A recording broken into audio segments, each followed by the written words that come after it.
This hanging mass is 6.82 grams. This one right here. This mass over here is 210.0 grams. 210.0. Whoops, I made that swing. Let me stop that.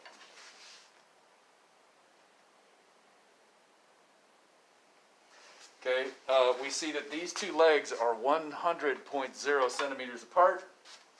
We can get the height of these blocks that I stuck under one end. It's not a perfect meter stick, but hopefully you can see it. Good enough. Okay, hopefully you got a number there. Again, this is just cut off at the end. It's not perfect. And so from that information, you should be able to get a theoretical acceleration from this, from the masses, the angles, etc.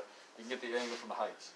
Now, let's go ahead and run this. And so I'm going to go ahead and run this experiment. Let me start the timer. I'll explain the data in a second. 1, 2, 3, go.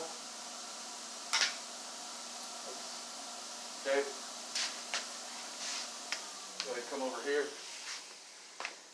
Now, obviously, some of that data is bad, so we're just going to take the beginning data here. That's pretty good. It's still getting faster. All right.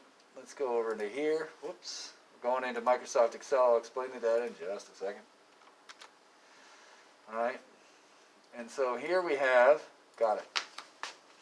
The time data and the velocity data has been plotted. And here we see the trend line. And so from that information, hopefully you could get an experimental value of the acceleration. So you got a theoretical and acceleration. You can theoretical and experimental. You can compare the two with the percent difference. Let's call it good.